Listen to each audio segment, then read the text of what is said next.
The rain had not stopped for 3 days.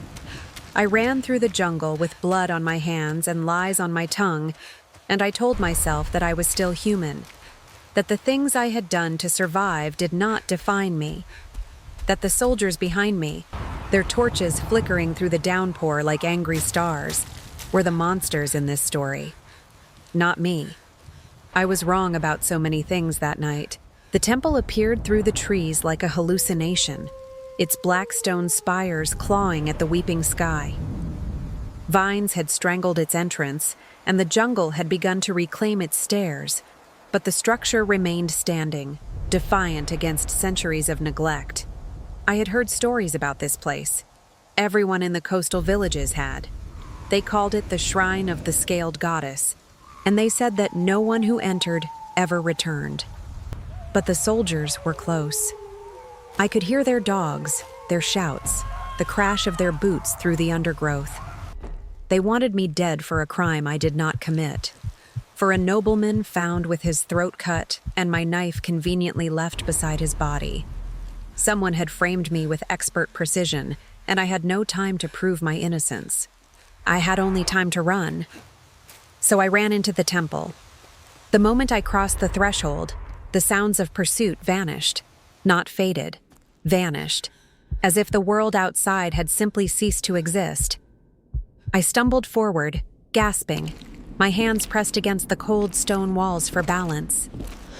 The air inside was thick and warm, heavy with the scent of incense and something else, something animal and ancient that coated my tongue like oil. I should have turned back. I should have taken my chances with the soldiers. Instead, I walked deeper. The corridor stretched before me, lit by a phosphorescent moss that clung to the walls in patches of pale green light. Carvings covered every surface, images of serpents coiled around human figures, of women kneeling before a crowned creature that was neither fully snake nor fully woman. I traced my fingers over the stone and felt the grooves where countless hands had touched before mine, pilgrims who had come to worship something I did not yet understand. The corridor opened into a vast chamber, and I stopped breathing. She was there. She rested upon a dais of black marble, her massive form coiled in spirals that seemed to go on forever, loop after loop of scaled muscle that gleamed like wet obsidian in the dim light. But where I expected the head of a serpent, there was something else. Something worse. Something beautiful. From the waist up, she was woman. Her skin was pale gray, smooth as river stone, and her hair fell past her shoulders in waves of deep emerald that moved slightly even without wind, as if each strand possessed its own life. Her features were sharp and elegant, cheekbones high, lips full, nose straight and aristocratic. She wore no clothing on her torso, and I found my gaze drawn to the curves of her form before I could stop myself, to the way her waist tapered into the place where flesh became scale. The transition so seamless it seemed almost organic, almost right. Her eyes opened. They were gold, pure, molten gold, with pupils that were vertical slits of absolute black. They fixed upon me with an intelligence that made my knees weak, and I understood immediately that I was not looking at a beast. I was looking at something older than beasts, something that had existed when humanity was still learning to walk upright, something that remembered. I tried to run. Her tail moved faster than thought. One moment I was turning toward the corridor, and the next I was wrapped in coils of muscle so powerful I could feel my ribs creaking under the pressure. She lifted me from the ground as if I weighed nothing, bringing me close to her face, close enough that I could see the faint scales that dusted her cheekbones, the way her tongue flickered out to taste the air between us. I waited to die. She tilted her head, studying me the way a scholar might study a peculiar insect. Her tongue flickered again, and something shifted in her expression. Surprise, perhaps? Or curiosity? When she spoke, her voice was like silk being drawn over stone, soft and rough at once, layered with harmonics that made my chest vibrate. "You taste of fear," she said. "But not only fear. There is something else, something sweeter." I could not respond. I could barely breathe. She leaned closer, and I felt the cool brush of her hair against my cheek, smelled the strange perfume of her skin, like crushed flowers and old blood. Her golden eyes searched mine, and I had the uncomfortable sensation that she was seeing things I had hidden even from myself. "You are a thief," she said. It was not a question. "I can taste the guilt on you, the hunger. You have taken things that did not belong to you." I found my voice, though it emerged as barely more than a whisper. "I have never stolen from a temple." Her lips curved into something that might have been a smile. "No, you have not. But you have broken into my home nonetheless. You have disturbed my rest." In the old days, the punishment for such sacrilege was death. "Then kill me," I said, and I was surprised to find that I meant it. I was so tired. Tired of running. Tired of being hunted for something I had not done. Tired of being alone in a world that had never wanted me. "Kill me and be done with it." She studied me for a long moment, her golden eyes unreadable. Then she laughed, a low sound that echoed through the chamber like distant thunder. "No," she said, "I do not think I will." Before I could respond, she moved. The coils around me shifted, not releasing but rearranging, and suddenly I was being carried through the chamber, through a passage I had not noticed, into the deeper darkness of the temple. I struggled, but it was like struggling against the ocean. She was too strong, too vast, too absolute. She brought me to a room that defied expectation. It was warm, heated by some source I could not see, and filled with cushions and furs and silks in colors I had no names for.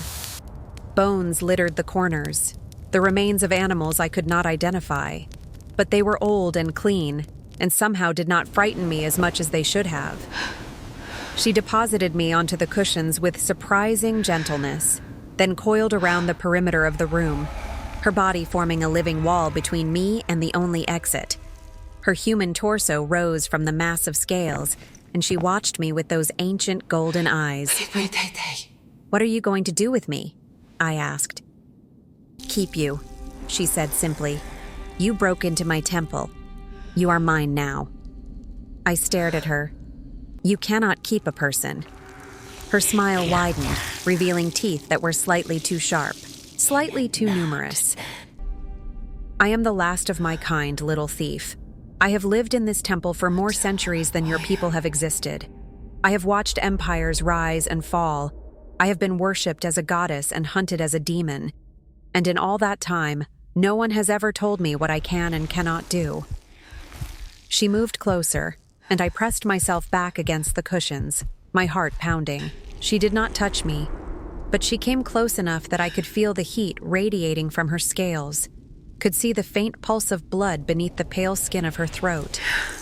"You will stay here," she said. "You will be my treasure, my companion.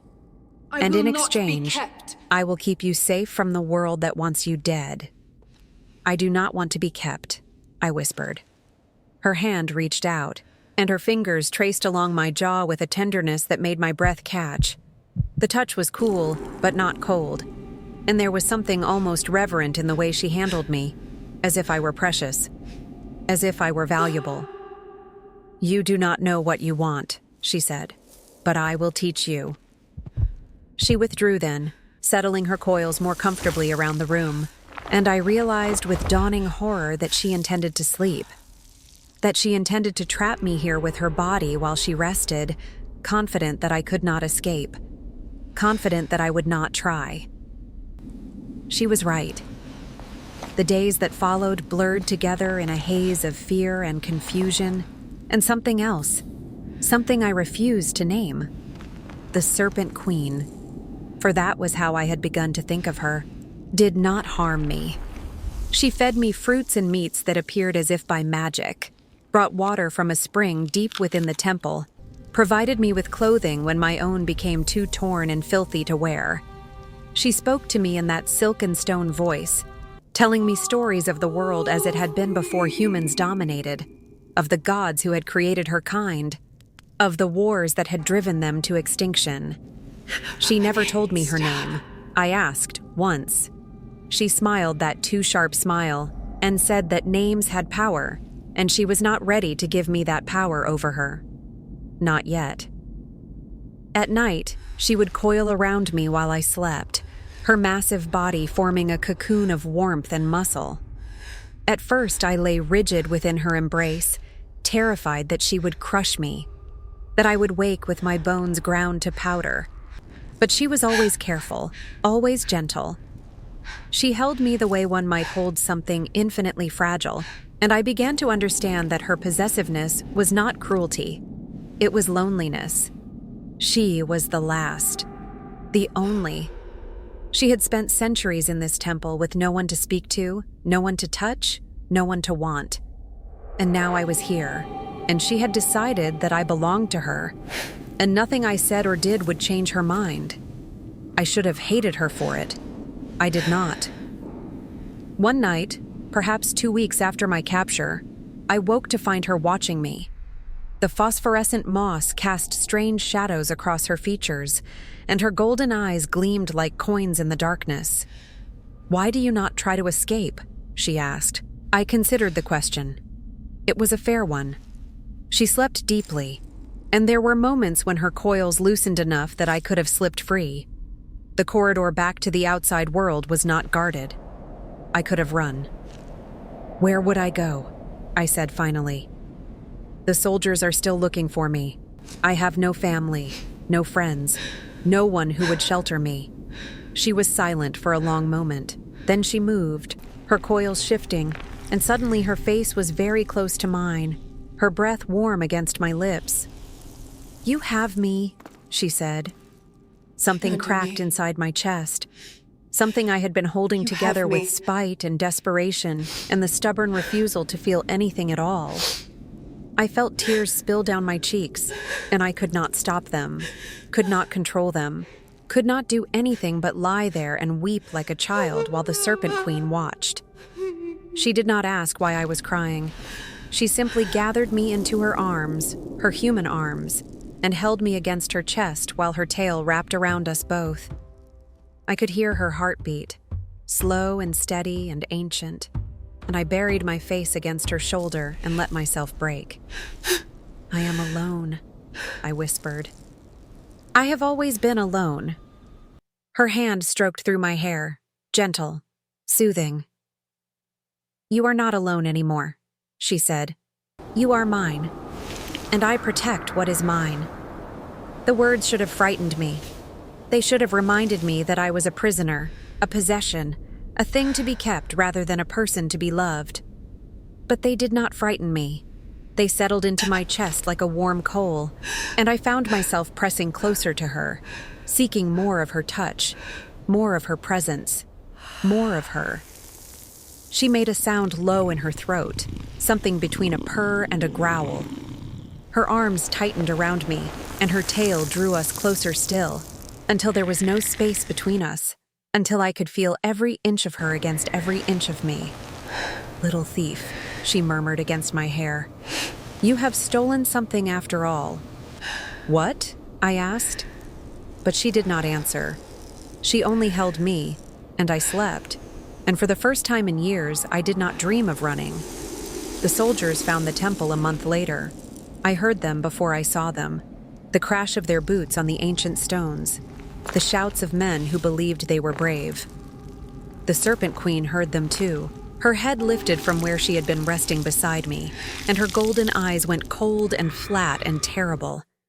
"Stay here," she said. I grabbed her arm before she could move. "There are too many of them. They have weapons." She looked at me, and her expression softened in a way I had never seen before. She cupped my face in her hands, her thumbs brushing away the tears I had not realized I was shedding. "They have come to take you from me," she said. "I will not allow it." She kissed me. It was brief and fierce, her lips cool against mine, her tongue flickering against my mouth in a way that should have been strange but instead felt like coming home. Then she pulled away, and her expression hardened, and she moved through the temple like a shadow made flesh. I followed her. I know she told me to stay, but I could not. I could not hide in safety while she faced danger for me. I had spent my entire life running, and I was done. Whatever happened next, I would face it beside her. The soldiers had gathered in the main chamber. A dozen men with swords and torches, and the arrogant certainty of those who believe themselves to be heroes. Their captain stood at the front, a tall man with a cruel face and cold eyes. I recognized him. He was the one who had framed me for the nobleman's murder. The one who had wanted me dead from the beginning. "The temple is abandoned," one of the soldiers was saying. "She cannot have come this way." The captain shook his head. "The tracks led here. She is hiding somewhere. Find her." They did not see the Serpent Queen until it was too late. She emerged from the shadows like a nightmare given form, her coils unfolding across the chamber floor with a sound like scales on stone. The torchlight caught her eyes, and they blazed gold, and the soldiers screamed. What followed was not a battle. It was a slaughter. She moved through them like water through sand, her tail sweeping men off their feet, her hands tearing weapons from grips, her body coiling around those who tried to run. She did not kill quickly. She killed slowly, methodically, ensuring that each man saw her face before the end, ensuring that they knew what had destroyed them. The captain tried to flee. He made it 3 steps before her tail wrapped around his ankle and dragged him back, his fingers clawing uselessly at the stone floor. She lifted him into the air, bringing him close to her face, and her smile was the most terrible thing I had ever seen. "You came into my home," she said. "You threatened what is mine. Please," he gasped. "Please, I will give you anything." She tilted her head, considering. "Then give me the truth. Why do you hunt this woman? What did she do to deserve your hatred?" He sobbed, words spilling from his mouth in a desperate flood. "She saw me. She saw me kill the nobleman. He refused to pay his debts, and I needed him dead. But she was there. She saw everything. I had to silence her. I had to." The Serpent Queen looked at me. I stared back at her, feeling something shift inside me. All this time, I had thought I was the victim of a random crime. Now I knew the truth. I had been hunted because I had witnessed something I should not have seen, because I had been in the wrong place at the wrong time. "Thank you for your honesty," the Serpent Queen said to the captain. Then she crushed him. I should have been horrified. I should have screamed, turned away, begged her to stop. But I did not. I stood there and watched her destroy the man who had ruined my life, and I felt nothing but a savage, burning satisfaction. When it was done, she turned to me. Her hands were red with blood, and her scales were slick with it, and she had never looked more beautiful. "They will not hunt you anymore," she said. "You are free." I walked toward her. She watched me come, her expression uncertain for the first time since I had known her. I stopped before her, close enough to touch, and I reached up and pressed my palm against her cheek. "I do not want to be free," I said. "I want to be yours." Her breath caught. Her golden eyes searched mine, looking for doubt, for fear, for lies. She found none. "You understand what that means," she said. "You would stay here, with me, forever." "Forever," I agreed. She pulled me against her, and her mouth found mine, and she kissed me with centuries of loneliness pouring out of her like water from a broken dam. Her coils wrapped around us both, lifting me from the ground, pressing me against her body until I could feel every scale, every muscle, every inch of her power. "My treasure," she whispered against my lips. "My heart. My home."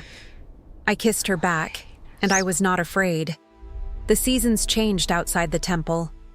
I knew this because she would carry me to the entrance sometimes, letting me feel the sun on my face, letting me see the jungle in its endless cycles of growth and decay. But I never asked to leave. I never wanted to. She taught me the secrets of her temple, the hidden rooms and ancient passages, the springs where she bathed, the gardens where strange flowers bloomed in colors that did not exist in the outside world. She told me stories of her people, of the queens who had come before her, of the lovers they had taken, and the empires they had ruled. She spoke of loneliness and loss and the slow erosion of hope, and I held her while she remembered, and I promised her that she would never be alone again. At night, we would lie together in our room of cushions and furs, her body wrapped around mine like a living blanket. She would trace patterns on my skin with her fingertips, learning the geography of my scars, asking about each one. I told her everything. The childhood spent on the streets, the crimes committed out of desperation, the years of running and hiding and never belonging anywhere. "You belong here now," she would say. "You belong to me." And I did. I do not know how long I have been here. Time moves differently within these walls, stretching and compressing in ways that defy logic. But I know that I am happy. For the first time in my life, I am truly, completely happy. She still has not told me her name. But last night, as she held me in the aftermath of our passion, she whispered something against my hair. Alana. A word in a language I did not recognize, ancient and beautiful and full of meaning. I asked her what it meant. She smiled, that too sharp smile that I have come to love more than anything in this world. "It means my treasure," she said. "It means the one I have chosen. It means you." I kissed her, and she kissed me back, and outside the temple the rain began to fall, soft and steady and eternal. I broke into her temple looking for shelter. I found something else instead. I found home.